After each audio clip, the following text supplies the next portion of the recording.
Before we start this show, just a word from our sponsor, 20 by 20 Apparel.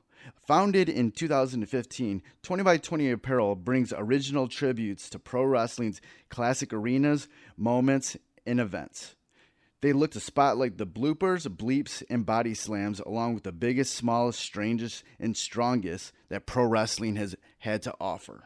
Along with their awesome line of pro wrestling apparel, they do offer many services. In the world of wrestling, there are hundreds of shirts, promotions, flyers, social media accounts, and ads. Don't get lost in the sea of parody shirts and display fonts. They can provide professional graphic design services at a reasonable price. 20 by 20 also hand screen prints all the tees in-house. If you would like to discuss possible run of tees, posters, koozies, foam fingers, or whatever, drop them a line. Go to 20 by 20 Apparel. That's the number 20x, the number 20 apparel.com. Now, let's get to the show. Fresh is the word.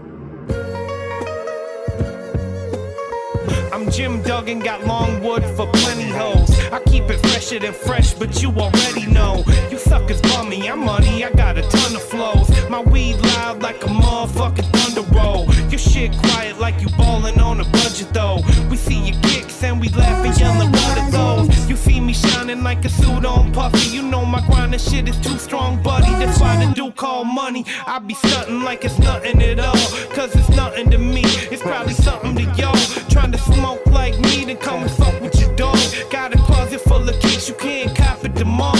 And I'm fresher than the freshest, you can tell it's in my essence. Bitch, you see the way I'm rapping, yes I do this shit to death. Until I'm running out of breath, or tell somebody cut a check. But either way you know it's fresh, and either way you know it's fresh.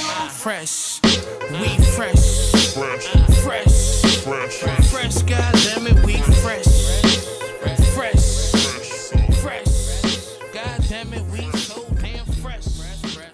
Welcome to the Fresh is the Word podcast. I'm your host, Kelly K. Fresh Frazier. On Fresh is the Word, we like to deliver wisdom through great stories from the minds of bright creatives of pop culture. Through those stories, we like to dissect the journey of our guests and present actionable lessons and advice for our listeners no matter what career or avenue of artistry they pursue. This is episode number 114. In this episode's guests are Detroit hip-hop artists Aztek The Barfly and Foulmouth. As members of the newly formed Middle Finger Music imprint, Aztek just released his new album, Lion King, produced entirely by Foulmouth. During our interview, we talked about both their roots in music. What I love about Aztek is that he's down for the core. The creation of Middle Finger Music, the importance of having a tight-knit creative community, the future releases on Middle Finger Music, and much, much more. Also a reminder that this Saturday in Detroit, December 1st, at the Old Miami, is Aztek The Barfly's Lion King release party, featuring performances by a beat set from Blizzard, J Classic, 7 Oddities from Chicago, Fat Father, and Aztek The Barfly himself, along with Dante on the ones and twos. Just a $5 cover. It's at the Old Miami at 3930 Cass Avenue in Detroit, Michigan, and doors are at 9 p.m. So definitely go out and support Aztek. This new album, Lion King, is dope. And before we get to the interview with Aztek and Foulmouth, I definitely want to give a thanks to Foulmouth, along with Knox Money and Bang Belushi for the theme music for Fresh is the Word. And also, I want to remind you how you can support the podcast. You can always go to freshasthepodcast.com and share any of the links for any of the episodes that you see on the website, on any of your social media platforms. You can also subscribe to Fresh is the Word pretty much anywhere that podcasts are streamed. That would include Apple Podcast, Anchor, Stitcher Radio, Mixcloud, Google Play, TuneIn, Spotify, Breaker, Castbox, Overcast, Pocket Cast, Podbean, Radio Public. Links to all those platforms are in the show notes for every episode of Fresh is the Word on the website, freshestthepodcast.com. And also, if you got any questions or comments or whatever, you can always email me at djkfresh@gmail.com. Or you can follow me online on Twitter at kfreshisthe and on Instagram at kfreshisthe and on Facebook at facebook.com/kfresh. I did change the Twitter and Instagrams recently, and I also changed the Twitter for Fresh is the Word to Fresh is the Word with a Z for the is. So it's FRESHIZTHEWORD. And we're still at Fresh is the Word podcast on Instagram and at facebook.com/freshesthepodcast. All right, enough of that. Let's get on to the interview with Aztek The Barfly and Foulmouth. We're here in Foulmouth Snake Pit. Is that what you call it? Yeah, we're on the other side though right now. We're in the lion's den. All right, introduce yourselves. This is Foulmouth, and I'm Foulmouth. This is Aztek, and he's Aztek. Yo, these guys, have been putting in work in the Detroit area scene for a while now. I like Aztek because he's down for the core. Yeah, totally. Like I'll be at a hardcore show, and I'm like, I'll probably see Aztek. And before we started taping, you guys were talking about your history with hardcore. Like go into that. I want to hear that. Like in early middle school, man. One of my best homies and shit. Like we would. It was kind of funny. Like he put me on to Slayer, and you know what I mean. Like everybody knew Metallica and shit, but the other shit, you know what I mean. Like right. A little bit deeper, and so I would give him my Run DMC tapes and shit like that, and Kumo D, you know what I mean, that I used to steal from my brother and shit, and he'd put me onto all this. So it was kind of every week we just be exchanging. So, and one thing I noticed, man, the drive and the angst and the emotion behind both genres is just pissed off and just super you know what I mean. They're like fucking cousins. You know what I mean. It's not neither one of them are pop or polished and shit. So yeah, and later on started rhyming and shit, doing this and that, and all my buddies were in punk bands and hardcore bands. I'm like, well, that's fucking sweet. I want to do that shit. You know what I mean? Yeah. So yeah, basically the same thing, man. For a while there, I had been rhyming and fucking screaming my head off like a fucking idiot. Probably for, the same amount of years. Detroit hardcore, Detroit punk, Detroit hip hop. It's they're very similar to me. Would you want to do a hardcore album? Oh yeah, hardcore album. Yeah, I was in a band. I was a singer for. Do you want to do a new one though? Oh fuck yeah, man! Yeah. I have the hardest part about that is getting a fucking drummer to commit. You know what I mean? They're on this weird prima donna fucking thing. They're the drummer, and they're the ones you need. You know what I mean? I don't have patience for that fucking shit, man. So I have a bunch of new tracks recorded over my man's studio and shit, and they're brutal. It's just a matter of just getting people. We're older now, and it's nobody wants to even think about fucking touring or making shit. And I'm like, right, what the fuck, man? Then you come out, as Jamie Joss would say, come out of mosh retirement. Yeah, right, exactly. Come out of mosh retirement. Yeah, you listen to some of these bands now, even whatever kind of fucking grindcore, deathcore. It's how many fucking times can we remake the same fucking breakdown? You know what I mean? God damn, man. Yeah. What sort of I know you kind of touched on it, but what sort of what did you like about hardcore and hip hop, and because these are things that in the early the late 70s, early 80s, along with also dance music, house music, electronic music, all kind of sprouted up as a subculture. Yep. All for the same reasons. What was your sort of love of it all? I think just honestly is probably the same as the way most people viewed it. It was kind of it didn't really run with the mainstream, and it was something different, and kind of you felt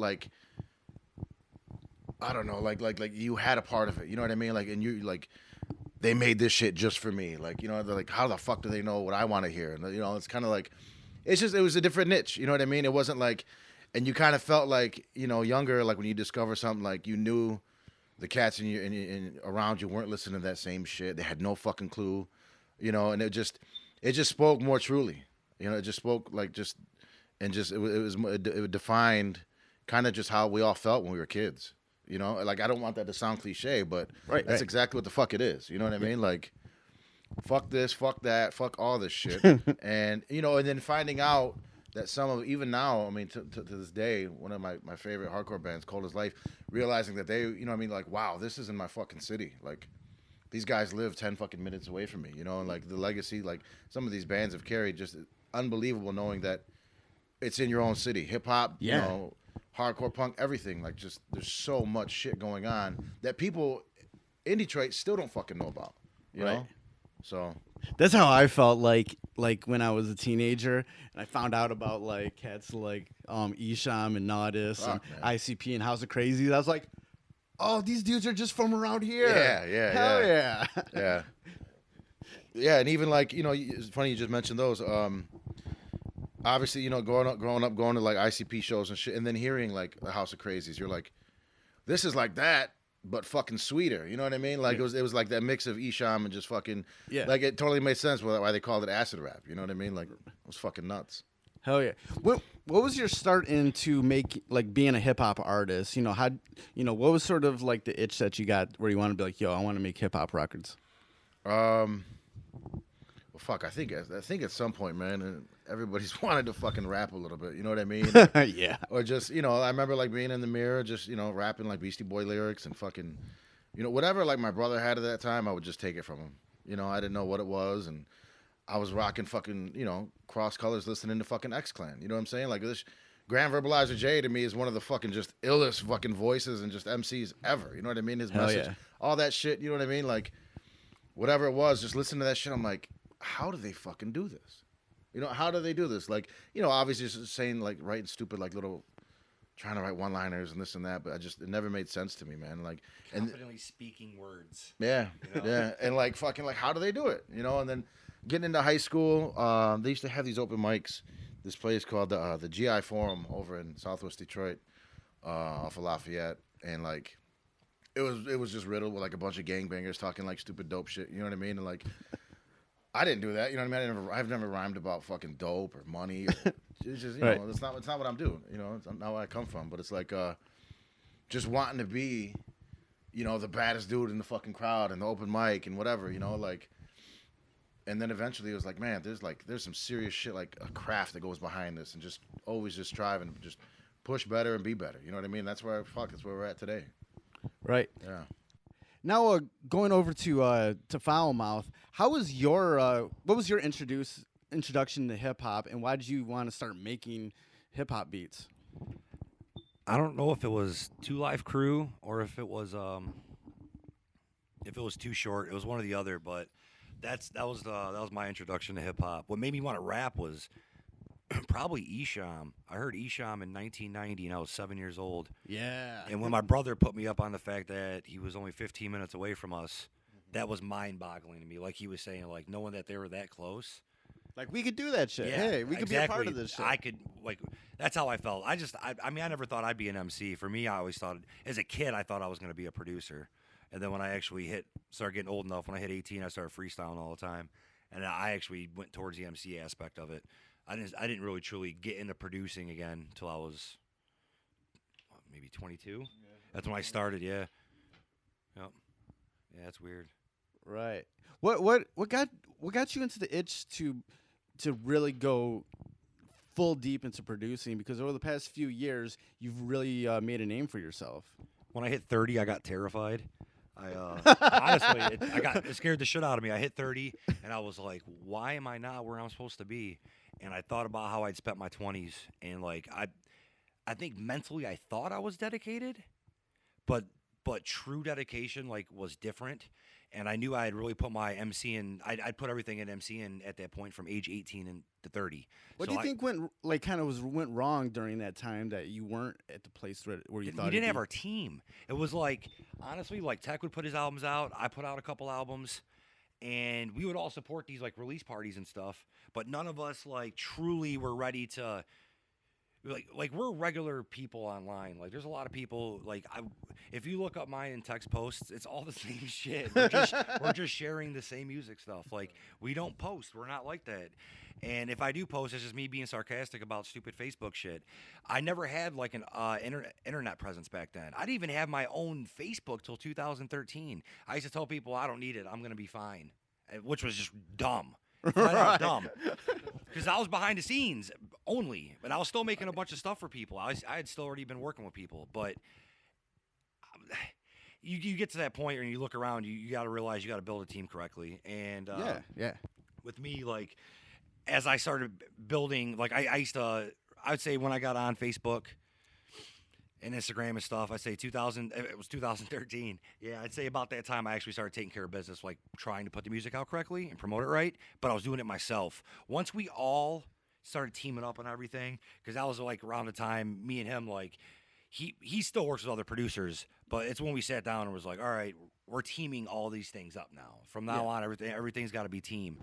And as years went on, the team just got stronger and we got way better at being serious about putting our music out. I think that we've gotten better as artists. Like, clearly we've gotten better. That's a part of it, taking that step forward, being good at your craft and just improving on it. But I do think that the stuff we were putting out then was absolutely good enough to push us a lot farther forward than what we had. I mean, shit, Tech had a lot of respect. He's always had his respect. He's just been, like you said earlier, he's been slept on to a degree. Unfairly, in my opinion, because I think lyrically there isn't many in Detroit that compete with what he's doing. If you go by a lyrical standard on how good lines really are, I don't think there's really many people that fuck with him whatsoever. And that's just my opinion on that. And I'm glad finally, Premier's been playing our music and Eclipse been playing our music, and we're finally starting to get what we deserve, I believe. What I've noticed though, since you started having this team together, pushing the music that you're doing, is that you've been able to sort of work with this who's who of people from around here, and it's finally like breaking out of those sort of little circles that everybody had that they wouldn't let people in. And I feel like that's a lot of the reasons why Tech was slept on, because there was too many of those little circles that no one would break in. How do you feel like you were able to sort of, bridge those gaps and have such a wide array of people that you've been able to work with? That's an easy answer. MCs need beats. So the better you get at making beats, the more you're in need. That is all it is. That's literally every bit of it. And I mean, honestly, bringing my dude Pat 313 in, and him introducing me to a lot of people he already knew that I didn't know, and then being able to play beats for them and being in positions where they're going to sit down with me and listen is a lot different than you knowing that you can't sit down with people from other circles because you don't know them. You know them through other people. Yeah. Cosigns. Everything's based off your cosign. Right. And this is sort of a thing that I've been talking with other people about recently, about the relationships that you mold with people, and and sometimes it just isn't even about the music. If you can just sit down and shoot the shit with these people, like, that's the real relationship, and then you can get down to the music afterwards. And I feel like that is definitely a real big important thing to build that community, so you be able to push your music. I think that's a huge part of it. And once I sat down with people, I think they really understood that, like, I knew how to put albums together, and they got it, that I got it. You know what I mean? You have to, if you haven't worked with somebody, you work with them, you figure out if you're going to be on the same page or not. Because I've worked with a lot of good people that we weren't necessarily on the same page. They still rock some stuff, but musically we don't really do the same thing. And then there's others I've sat down with as a producer, and it's like, I knew that we could see it together exactly the way you're supposed to. Yeah, and going back to the thing where you're like, MCs need beats. There's been a lot of times when in the past there was like a light shining on Detroit. So there's all these opportunities. Yeah. But at the same time, now there's a lot of MCs that don't have those opportunities anymore, and they don't have the relationships anymore because they had like a contract or money behind them where that money could just disappear, So now they're sort of having to make those relationships now. So, like, what's your thoughts about, like, just always continuing to have relationships, because you never know when those big deals might fall through? I think you got to have those relationships with people, especially if you see each other on a musical level. Like, sometimes you just got to get over yourself. You know what I mean? Guilty said that to me about maybe 2 months ago. He said, sometimes you just got to get over yourself. And it, like, I really, like, listened when he said that. Like, you do. You know what I mean? You got to realize that not everything's going to be it's not whatever it is that you're doing that built you up, it's not going to always be there at its best. You're not going to always be hot. You get cold. Some people even are happy when you get cold, which is fucked up, you know what I mean? Because they want to be at your level. But sometimes you gotta realize that people they're gonna be on the come up, and you gotta see that and recognize what it is. Like with me and Tech, like when I don't know if you're familiar with Waste Management, my man Jake New. We got with them when they were like 17, 18 years old, and the first few times we did tracks with Jake, he wasn't quite at our level yet. Come 2 years, he was fucking excellent, and he started stunning me where he shit on me a couple times on tracks, and I was like, what the fuck just happened? This dude don't shit on me on tracks, you know what I mean? And when we did that, we put together a group called JFK. This is my example on that. Like some people, this is how you get rid of the people, the in-betweeners who can't really handle making music because people have jealousy issues. I took that upon myself to want to produce him better. Like, despite the fact that I was an MC in a group with him, I went out of my way to get beats that catered to what was best for him. Even though I was MCing on the album, and I could have been just trying to get some fun shit, or I would have been making you laugh and hitting you with punchlines the entire time. But I didn't think it was what was best for us. For me, I was like, that's when I was 28. That's when I truly realized, like, honestly, during that album, like, how much of a team sport it is. Because I knew what the best thing for that album was for him to shine. So, like, I take that back to earlier, 2 years prior to that, when I'm shitting on you, like, I'm flat out better than you on songs. You got to get over yourself. Do what's best for the team. And that was my first taste of that, was realizing, like, how things have to go with that was, because it's a tough pill to swallow when you can beat somebody up on a track and then, like, they decide that they're going to come into their own and hit their prime. You know what I mean? Some people can't handle that shit. We've been around artists who couldn't handle that. Watching people take that step forward and them not taking that step forward at that time. It might not be your moment right now. You'll come forward. If not, you'll go away. One or the other is going to happen, though, you know? How do you feel that your circle, your team has been able to make both of you guys, better artists recently? Prime example, we got Jimbo sitting right behind us right now, right? And he's going to probably take care of some shit for us while we're in the interview. Just because we always have somebody around who's taking care of business. He's also a dope-ass producer and a part of the team. But we stay on game. Like, while we're here doing this, like, if we pause in between, I'm going to look over and be like, oh, shit, we got to blah, blah, blah, blah, blah. Yup. Boom, we get on it. We all do that. And we stay on it at all times with it. Like, we're trying to run this shit like a fucking, like it's a fucking factory design and get it to a T where we have it in our head. Everything has got to be done on a daily basis, how it has to be done, because the way we're trying to do shit, we want to drop 5 or 6 albums a year and be seriously doing it. Tech right now we already came up with a name for his next project, and he's already got a side project with another artist. And we've got it set up in our heads, like how it's already going to be run. I bet you right now, without saying it, we could probably figure out the months off the top of our head, all three of us, when we're going to drop those albums. They haven't even started yet. But I know we understand where we're going with everything now, and we understand our process and how long it's going to take us to do everything. That's the main thing, is you can't just be like, yo, I'm going to start recording an album. Like, it's just music. You got to let me vibe. It's got to go beyond that. Because if you're really trying to go somewhere with it, it goes beyond you just looking at it from an artistic point of view. You have to be artistic at all times if you're going to take that next step forward. In the era we're in right now, everybody drops a new song every 13 seconds. In order to keep up with that, you have to keep up with that.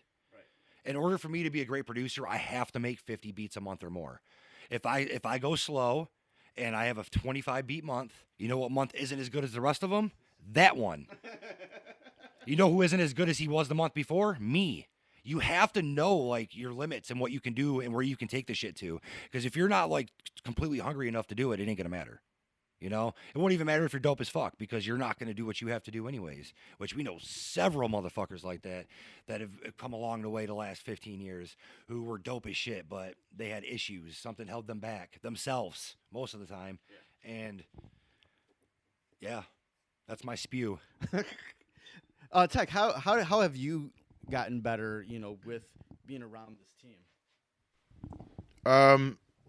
Again, piggybacking what Farmouth said, is just in that it's a team. You know what I mean? It's not just Farmouth and I sitting here saying, okay, well, how the fuck are we going to do this? Okay, well, I'm an MC. I'm going to rap over your beats. Okay, but who's going to see it? How are we going to do it? So when you have a team, and it's broken down into I don't know, I guess for lack of a better word, like responsibilities. Like, okay, well, let's do this. I'm gonna do this. I'm gonna do this. I'm gonna focus on this. I'm gonna focus on this. Okay, well, as soon as this hits, boom, we're retweeting, we're reposting, we're this is, creating that presence to where it's in somebody's face. But also, I mean, there comes like a sense of like value with that, to where I can't let Foulmouth down. I can't let Jimbo down. I can't let Pat down. So that pushes me even more to where I'm like, okay, I have to fucking write every single fucking day. I have to stay sharp with this. I can't sleep. I can't fucking sleep. You know what I mean? Because if any one of us would have done that up to this point, we wouldn't be here. We wouldn't have, been graced with these opportunities that we have. It's just keep chipping away at this grindstone. I don't want to be the reason that, something with middle finger music doesn't work out, doesn't pan out, for necessarily from my lane. You know what I mean? Like, right. This sounds dumb, but I'd rather it be some outside factor or something that was like unpreventable. But I don't want to be the fucking reason why it doesn't work out. You know what I'm saying? Like, right. So it's like we all have a certain, amount of, like accountability that we hold with each other, and shit, man, we're like fucking brothers. We've been doing this for a long time, with each other, man. So it's like, we know each other's temperament, and some days, things aren't going to gel that very, that well, and but it's a sense of commitment and just wanting to fucking, I want to see, this motherfucker's meticulous and unbelievable with his craft. You know what I'm saying? Like, just I remember hearing some of the fucking beats. Like, I don't know. Like, when you were making, like, Soul Lewis, I didn't really hear the shit, like, while you were doing it. Yeah, because I didn't see it for, like, a month. And when you got over, it was done. I was like, what in the fuck? What is this? It was like he just... That's funny. Like, I didn't see you for a month. Yeah. Well, because you got to think, man, we're here, It's not like I didn't see you for a year or 6 months. I didn't see you for a month. I made that entire album in April 2015, the whole thing. Right. So yeah. When he showed up, I was like, bro, this album's basically done. I think he maybe had heard 3 or 4. Yeah. So... It's, again, I think it's just a commitment to that whole team concept in itself. Is okay. Well, it's not just me. I have other people that are depending on me. You know what I mean? Yeah. And again, as far as the MCing thing, man, just staying sharp and just trying. You gotta want to fucking outshine everybody you hear. You don't want to be fucking second place and fucking rhyming. You know what I mean? Right. You never want to be that fucking verse that somebody skips past to get to the next one. Fuck that. You know what I mean? You're trying to take everybody's fucking head off, and that's what he does with beats. That's what That's what so as a team, that's what we want to do. You know what I mean? And that's what we're doing. Middle finger, fuck you. We're doing this. How do you sort of deal with the mental aspect of it all? Like when you're working and it just isn't coming. Like you just need to how do you decompress from it all just to get a clear mind? Just step away for a little bit. Listen to something else other than like if I'm writing to some like foul mouth shit, like I won't listen to it for like a week. Then I'll just go back and like it's just ready. Sometimes you gotta just fucking step away, or just listen to something else that maybe will inspire. I listen to fucking a lot of Knowledge, his fucking beat tapes. Yeah. They blow my fucking mind. I don't know what kind of dope that guy does, but we need that shit. But like fucking, just hearing something that maybe you particularly wouldn't do, and trying to figure out what they're doing. How the fuck did they do that? How creative is that? You know what I mean? What the fuck's wrong with me? Why why am I stuck? What's going on? But also understanding, that it comes and goes. But again, like with MCing though, you know what I'm saying? Like, I at least fucking write a few bars a day. Sometimes it's a verse, sometimes it's 30, sometimes it's whatever. But at least just keep your mind fucking keep my mind just turning nonstop. But sometimes it's there, sometimes it's not. It's fucking writer's block happens. Same thing with him. He'll say, "Fuck, man, I haven't made something in a week." And then come back the next day and he's got fucking 20 new fucking tracks. You know what I mean? It's just find the pocket. Stay in your lane and just keep moving. All right, talk about the new album that you guys have coming out. Lion King. It's dropping digital platforms on Black Friday, November 23rd. That's next Friday. And then the release party is the Saturday after that, December 1st at the Old Miami. To date, this is, I mean, in my eyes, easily my best work. And going back with what Famal said is, you know, he has a vision. He can, in his head, he can create these albums. He already sees it basically from the onset, you know, whereas in the past, when I was making shit, like some of my last couple projects, they sound like fucking mixtapes. I don't know where the fuck my head was sometimes. I knew what I wanted to do. I just didn't have that person with me to say, okay, let's do it like this. Let's do it like this. Let's do it like this. You know, so sonically, I mean, easily the best thing I've done. The beats, I mean, obviously, you know, they fucking speak for themselves. This dude's a fucking genius with that shit. And the way he mentioned earlier about Jake New, he knows what I'll sound good on. You know what I mean? Foulmouth knows that shit. He'll text me at fucking 2 a.m. like, bro, I sent you something. Just check this out in the morning. You know, and I'm happy as fuck. You know what I mean? I know tomorrow's gonna be a good fucking day. That's what some of them, you know, some of the tracks he made, and I wasn't here. Some of the other tracks, you know, like we dig through a sample together, looking for something, and you know, we'd make it organically on the spot. But you know, sometimes he'd hit his stride, you know, and just send it to me like, boom, you know, okay, cool. I'll come back in a week, fucking knock it out. But the chemistry behind it, you hear it in the record. You know, you hear it in the record. Nothing's forced. Right. It's just it's a very, you know, again, cliche shit. Just it's organic the way it came about.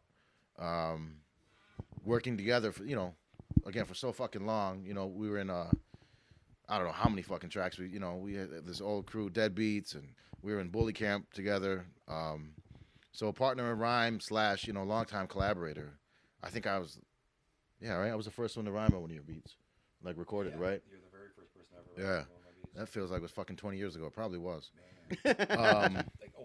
Yeah, something like that. And you know, it's just, why not? You know, it made sense for him to create this soundscape, you know, just perfectly for what it is. You know, it's like a snapshot. You put it on, man, and obviously it's a little more aggressive. I don't fucking pull punches. I don't like filler. I don't like fucking MCs that use filler and shit. You know what I mean? It fucking irritates me. You know, why are you rhyming? Why the fuck are you rhyming? You know what I mean? I don't want to fucking listen to your stupid fucking shit. You know, come with it every fucking bar. Just come with it. You know what I mean? Come fucking with it, man. And I mean, I like to think that, you know, I do that. I don't, you know, in a fucking 16 bar verse, you don't have time to waste. You know, 32 bars, you don't fucking have time to waste. And, Farmal definitely pushed me to do more fucking hooks on this record. You know, my mentality before is hooks just get in the fucking way of bars. You know, more bars. You know what I'm saying? The barfly. I'm not the fucking hook fly. You know what I mean? Like, But I think for someone like you, like, hook should be something that you should like really excel at, because like you're on that sort of tough guy bully rap type thing. And like when you think of shit like that, like let's just say MOP, right? They're legendary for for their hooks, anthems. Along with their bars, but their hooks are so like legendary. So someone like you should definitely pay attention to the hooks. And like I said, you know, I definitely adheres to his advice on this record. You know, there's a few that don't have any on the record, but there's some just straight up infectious ones. You know, we got Aaron Taylor to sing a couple hooks for us. Those are just, you know, awesome. But you know, it's funny you mentioned that. Like, there's been shows in the past I've done, and at the end of this like 20-25 minute set, I'm like, I didn't spit one hook. All these goddamn songs didn't have hooks, and I'm out of breath. I'm fucking winded. You know what I mean? I'm like, what the fuck? So yeah, definitely. But I'm more than pleased with this record, and I just can't wait for it to fucking come out. You know, we were meticulous in the process from beginning to end, start to finish. Just, I mean, every single fucking second is, you know, it's just our blood, sweat, and tears in there. How does it make you a better artist when you're working with a producer that knows you so well? They have the vision, and they know. Probably, like, he'll know before I do what I'm trying to accomplish on a song or what it is, and also just it creates that sound. There's no deviation. You know what I mean? Where like in the past, I'd have a few foul mouth joints. I'd have some joints from my dude Malik or Mark Bird or whatever it is, and it works really well with some artists. Yeah. But I found out that it works better for me to do it this way, and just working with one producer. To me, it feels more like an album, and not just a project, but it's an album. Like I said, like a soundscape. It's a fucking It's an experience, front to back. There's a beginning and there's an end. It's not like you know where you're at while you're listening to it. You can feel it. You can feel the progression, and you can feel like, okay, it's about to close up now. You know what I mean? So with me, it was more of it kept me focused. Having a title in mind. Okay, here's what we're gonna do. Here's what we're gonna do. This will be this one. This will, it's just again, the way this guy's brain works is that's a bizarre place in his brain, but it's just he's a genius at his shit. You know what I mean? And he was able to keep me focused, and just like reel me in, so that way I don't go this way or that way or this. There was no like random spots. Everything sounds it's very intentional on the record, I guess. But it's more of like a uniform sound. Now, Fowl, what was your vision going into making this record? Actually, that's why there's two records. Originally, we came up with the idea for the name, and it was gonna be a long album, and we thought about it, and we're like, man, I think we have like 5 or 6 maybe like 7 cohesive tracks between my beats. So what we did I think it was more like 10, but we went ahead and took a few of them off because he had a bunch of good tracks. The pre-kill's loaded with good songs from other beats. So Pat came up with the idea. He's like, you should split it. The second he did, me and him got the vision on, okay, we're putting these 3 are going on the pre-kill, these 6 are staying with us. And we looked at the way the songs were, what they needed, added what they needed afterwards. Like, all right, we went out 2 different tracks. We went and got Kid Vicious for him. We're like, we need another MC on this. This track doesn't have a hook. This isn't going to be a hook, because once we came up with the idea for Lion King, we did want to put a lot of focus. We wanted to make it sound like an album, but yet still have complete focus on bars. You know what I mean? Right. But it still feel like a record. So like the 270 track, I did a real different hook. Like you said, Aaron came in and did two hooks on tracks. He was talking earlier about how he didn't want to do fuck a filler. You know what I mean? Fuck fillers. Yeah, We're not doing no fillers. Well, when it came to the hooks for these tracks, we wanted big hooks or something that was different than what the bars were. That's why somebody else did them, because Tech's job on these tracks is to do lines. So we had songs that were already there, and we added stuff to it. Brought Aaron in, added him to this track. Brought Gordy in, added him to this track. Like Tech was ready. Tech originally had a different verse and was going to do another verse for that track, and then we came up with the idea for how that track could be. So boom, we switched it. And we did that, I think, with almost all the tracks where we did, okay, we're going to do this, this, and that. We went back on all the tracks, polished them differently, added things differently to make them appeal to the idea of the album. They weren't just songs that were being towards one bigger project. When we decided to split it up, me and Tech made sure that we put our heads together to split that correctly and make that album come out the way it sounds, the way it's supposed to sound, feeling like it's one full piece. You know what I mean? Right. And I feel like we hit that part pretty good. We're really crazy about the in-betweens, going back on this and that, doing this or that. You know what I mean? Because like you're saying, like understanding, like killing hooks. He's all over hooks still. But for this project, I feel like we nailed it perfectly. A few songs don't have hooks. They're loaded with bar spitters. We want it to be like that without you needing the hook.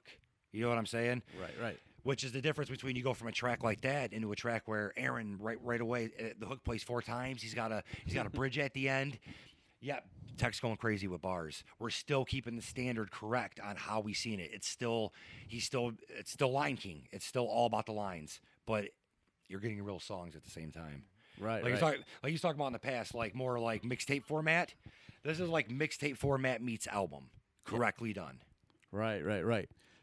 In regards to the guest appearances that you have on this album, what were you looking for when choosing who you wanted to work with? You know, what did those artists bring to the album? Well, getting Jake is a must. He's always going to be crew. He was in Bully Camp. I was in JFK with him. We've been making music for 11 years, and he's out of state now. He's in Florida, but we want to make sure we had a verse from him on the project for the sake of some crew shit. Vicious is my dude, and him and Tech have been talking about working together for the last year. So we knew when we were putting this together, finally, let's get Vicious over here, get these tracks taken care of. Same thing with Gordy. We've been talking about Tech and Gordy for a long time. Gordy's my dude. Finally got him over here. Found a track that was perfect for him. The beat was perfect for him. He did what Gordy does sometimes, and that track worked out. Everybody was a specific fit. Jay Classic, my dude Jay Classic from Ypsilanti. We're going to be doing a middle finger music project together. I've been telling Tech for the last 6 months, I got to get you guys on a track. So when we came up with the idea, hey, let's get Vicious on a track too. And they're like, hey, you know what? We don't want just another rap track. We need a hook. Something different, though, because Tech was going to do the hook for it. And I was like, nah, we need a different voice so that, like, the hook really stands out a little bit differently. You know what I mean? Right, so right. When Got Bango, that track was done already. We originally had that 3 verses in a row. We were going to put some cuts on it and do it like that. We chose not to. We're like, nah, we need another hook. So we went and got Bango, brought Bango in for it. Bango kills hooks. So he came in and did the 93 Jerry Ball joint. Yeah. But like I said, like pre-planning, rearranging and pre-planning once we came up with the idea was like we were crazy about it. Lots of changes to songs. Right. Lots of them. How do you, when it comes to guest appearances, how do you toe that line to where of not with having maybe too many guest appearances to where it might drown out the main act of the album, which would be Aztek, and to make sure that Aztek is still highlighted and not having too many guest appearances? How do you toe that line? On that, we actually questioned if we were doing that because we did have Vicious on 2 tracks. We had Bango on 2 tracks. So what that came down to was basically how we sequenced the album, making sure it's the right tracks next to each other, listen to it, because you know it when it's wrong. You're like, oh, man, it's too many features with somebody. Right. You know what I mean? But once we sequenced the album, we listened to it. We felt good about it. We felt right. Like we didn't, despite the fact 2 people are on 2 different songs, we didn't feel like it was overboard. And it's all crew shit. Like Vicious is my guy. I got, I think, 7 or 8 beats on his last album. Everything was within the crew. We kept it to us. We could have reached out to other people that we work with, but we kept it extremely in-house for the project. Right. What do you feel? How do you feel like this? What do you hope that this album does for both you and Aztek, and also the beginning of Middle Finger Music? Whatever it is that people think about our music, if it is good enough, I'm just hoping that it's the proof. You know what I mean? Yeah. If it's good enough, we're doing it now. This is it. This is, for us, this is like some of our best shit. I mean, if not our best shit. And if we're good enough, I feel like we're getting enough looks and people are looking now. It's going to happen. So for me, respect always first, but you're hoping it just keeps going and moving and it gets to the point where you look up and your numbers are crazy and you're in need. You're officially in need, and that's how it goes. Gaining respect's one thing. Like if we can get if we get the national respect from this project that I think we deserve, I'm cool with it. That's what I need from it. Right. But if bigger and better things come and big money comes along, yeah, you know. But that's what we're pushing for. The hopes is that we believe it's that good, and now we're going to try to push it, put it in your fucking face, and prove that it is. Tech, what do you feel like this album should? What do you hope that this album will do for you and for the listeners out there? Again, echoing things that we think the same. Respect as an MC. I don't fucking care if you like me. I don't care if you fucking my neighbor, whoever the fuck you are. If you know hip hop, or you know MCing, or you know bars, just that respect for my fellow MCs, man. Like even cats I look up to. You know, I mean the features on the record, like he was saying, but I mean I have nothing but respect for these cats, and for them to join me on this album. Like I've never really had features, you know what I mean? Like on the last records, it was all just like in-house crew shit like that. Obviously our crew's a little bit more, a little more broad now. But just hearing these cats that I've, number one, we're fans first. You know what I'm saying? So it's like, I think that kind of lends to, these people willing to work with me and just having that respect for me, knowing how long I've been, as a team, all of us have been doing this shit. Whether individually, or whatever. I mean, I remember going to fucking Subterraneous shows, man, and like, there actually was a time when I wasn't old enough to drink. And I was going to these fucking shows, you know what I'm saying? And it wasn't probably till about 6-7 years later, I was talking to Lo, and, he's like, so what do you do, man? Like, this cat didn't even know. Like, I'm not in his face like a fanboy. Like, oh, I rhyme. You know what I mean? And again, yeah, just respect for my peers, and also just, you know, like he said, we're not those cats that are on social media saying I'm this, I'm that, I'm this. It's just, you know what? Hey, peep the music, formulate your own opinion. You know, it's cohesion, it's music, it's Detroit hip hop. You know, and just to be known for that. That's it. Nothing more. Not to interrupt you, but that's what I meant earlier. Not that I just hope people like the music. I expect them to. I feel like it's dope as fuck. Right. But that's the hopes. You know what I mean? Mm-hmm. I don't want it to come off like, please, I'm praying to God. Yeah. So, you know what I mean? Yeah. And yeah, you know, obviously, some of the looks we're getting, I was a little shook. You know what I mean? And like, I was like, what? We're going to Shade 4-5. You know what I mean? Right. Dude, it's fucking wild. Like, I'm sitting in there, like, trying to, like, keep cool. Like, oh, yeah, I've done this before. You know, I've been up here. There's nothing. You know, I'm looking at DJ clips and looking at, like, we walk into, like, the lobby, right? And it's like, Shade 4-5 welcomes DJ Muggs and Wu-Tang Clan. I'm like, why the fuck are we here? What's going on? You know what I mean? But obviously the reason is because of the music. The music speaks for itself, you know? They're not going to have us on the fucking show for, you know, with some clown cats. Right. And I think that was a big moment for me to kind of, like, flex my skill on there, you know? And I snapped on that, you know, seeing the responses from that. Seeing response from other people that you have no fucking clue who they are. In other states, other cities, whatever it is, like, that's awesome. That's an awesome feeling. Yeah, definitely. You know, to, like, okay, it's on level. Like, you know what I mean? Like, it's on point. Like, know? there's no reason to give you props. Why would they? It's not no little like scene shit. Like, they're gonna see you around or whatever. Exactly. Normally, they would just not ever see you ever. So if they're gonna give you props like that, that means they actually like what you were doing. Exactly. I agree 100%. And you know, notoriety is awesome. You know, everybody wants to, you know, do fucking everything they can. Obviously, you know, we're realists. We're not gonna fucking be millionaires. You know what I'm saying? But whatever it is what it is. Like he said.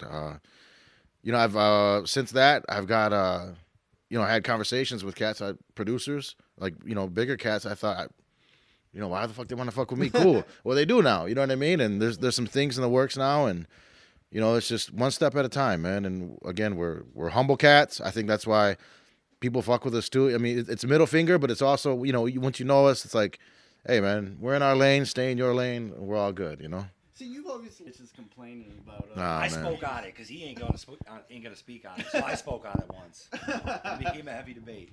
Yeah, I mean, again, I'm more of the.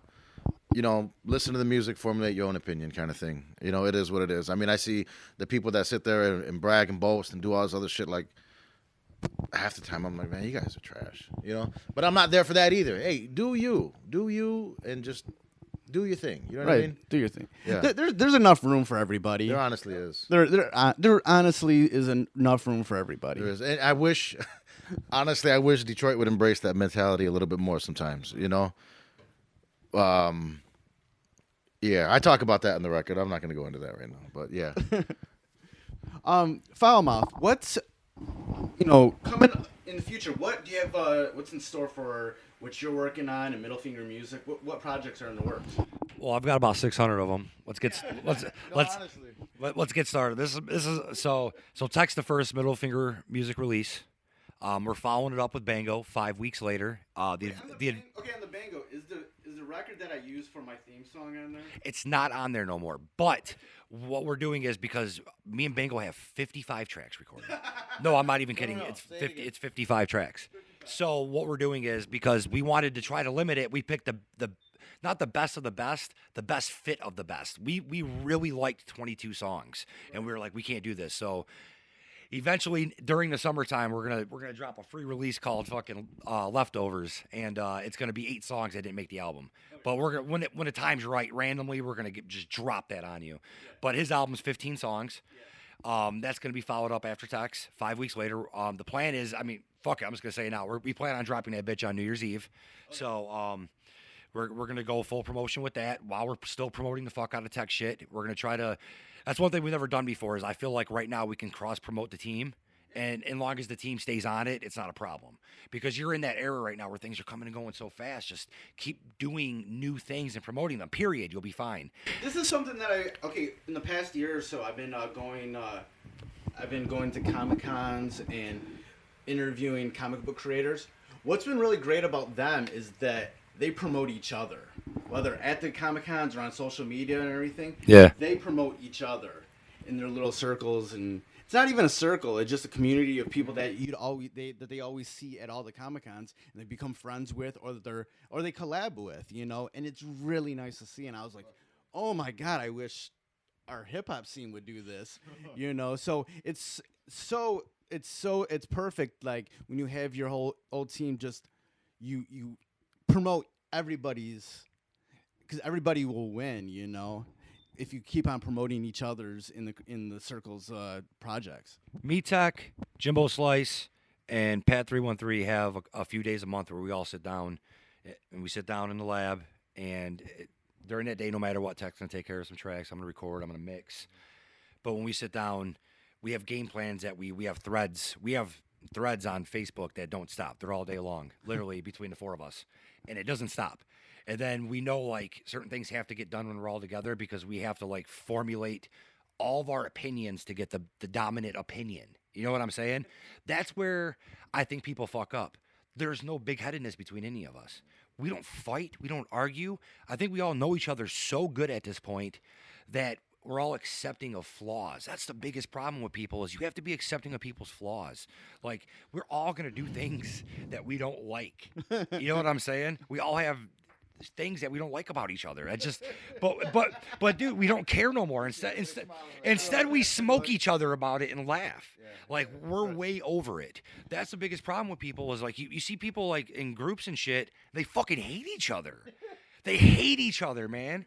And like, if you wake up and you realize that like you love that person and like what you have with them, like you can't go back to that. I hate to say this, like I love my high school friends, but if they come over, we're talking about football, we're talking about their families, we're talking about my family. What I got with these guys is different. Right. Like it's a mental state. We share a mental state I don't share with others. Yeah, so like when people wake up to that and they realize like how dope that is, and you just fucking get over yourself, like Guilty told me. I mean, that's huge, man. Like, we come over here, we all have things we should do that we don't, and we laugh about it because we get over it, and we figure it out, and we fix it. And that's usually what the every 2-week thing is that we do is like when we talk in these messages every day, we all have to do certain things. Yeah. Okay, we have to do this, we got to do that, you got to do this. Well, before it was just scattered. We're like, we were like just dreaming and waiting, but musically, I felt we were there. It's just. The rest of it wasn't, man. The team wasn't there. The work wasn't there to put the drop albums correctly.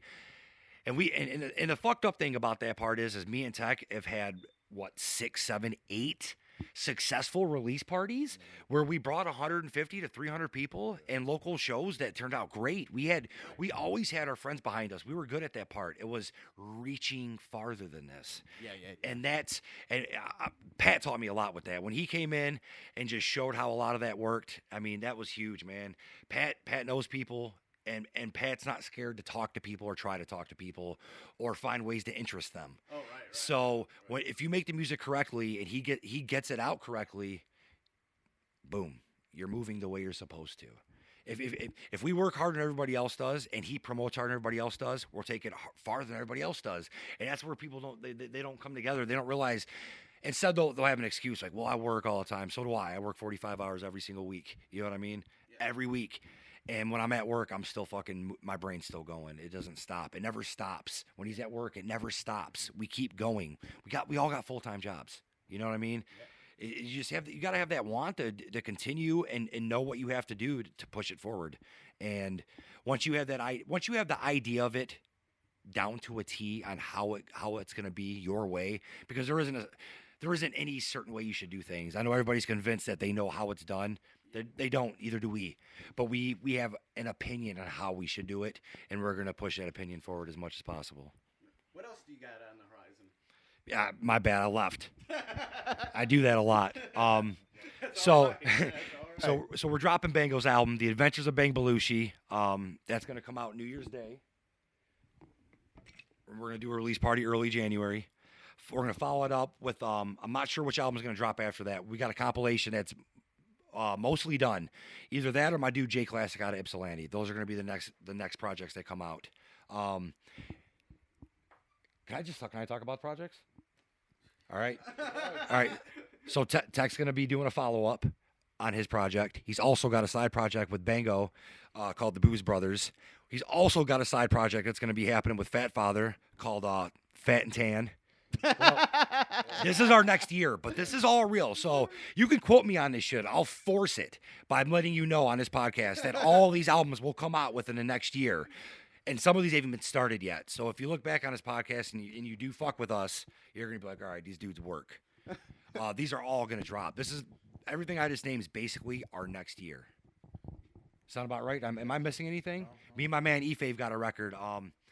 That's going to be coming out. We got a little bit more work to do on that, and we're going to be promoting it a little bit differently. That's also going to be happening. Hell yeah, sounds good. There's one you can't really mention, right? There's two I can't really mention. But they're there. But They're there. They're there. Well, They're there's there. one I can mention. Me and Guilty got a project that's in process. The other one, it's going to be a big announcement when we make it. But yeah, me and Guilty. That's a fucking very big announcement. Guilty's one of the best to ever come out of Detroit. Yeah. So, I'm blessed to be able to do that. We're halfway through that right now. As we close out this interview, there's something I usually like. I like to ask everybody that I interview if they're, and I want to ask both of you separately. What is something that's been a part of like a lesson from your life and career that anybody listening to this, whether they know you guys or not, even care about hip hop, that a lesson or advice from your life that you could extract from your life and they could, project it onto their own situation and sort of learn from it to better their lives?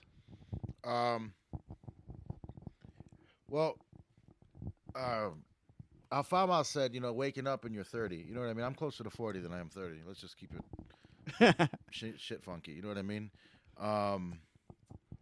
Understanding that, this isn't a rehearsal.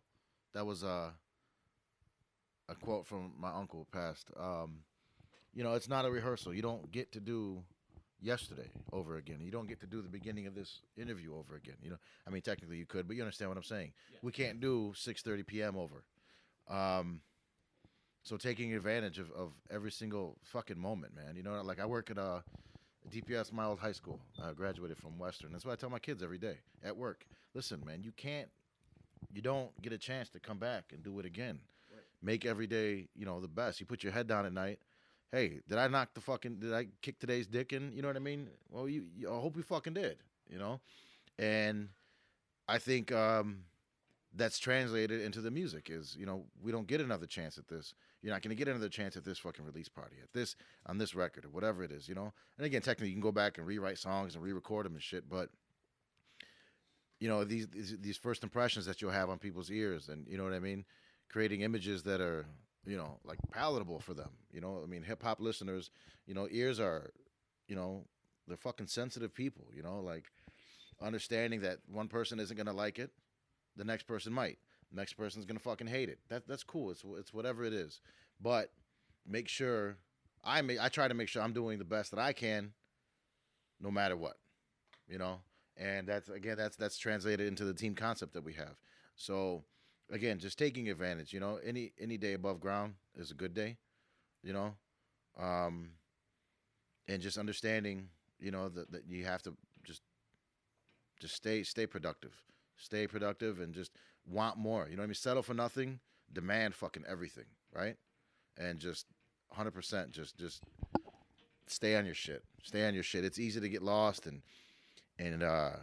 get caught up in everyday life and this fucking woe is me thing. You know what I mean? And I check myself all the time on it. By the time I get to work, I'm this fucking irate person.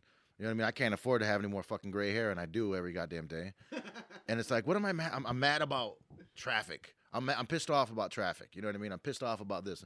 Fuck, man. We're alive, doing what we love. I have a fucking job to drive to, or shit like that. It's just, I think, and you go on social media and it's fucking negative city. It's like, what the fuck is wrong with these people? How do you have enough time in your fucking life to complain about these things? God damn it, bro. You're alive. Be happy with what's going on. Sometimes life serves you fucking shit sandwiches for months in a row. Bounce back. You know what I'm saying? And just take every fucking advantage you have. Kick a fucking door in. If you know, speaking of Too Short, you know, he said that get in where you fit in. Fuck that, man. Make room. Make room if you don't fit. You know, figure it out. Yeah. What was the question again? I just got lost. I was daydreaming the last like 7 or 8 seconds. That was it, though. I was good before that. I knew he was gonna Man. Dude, I was doing good. I don't know where I went.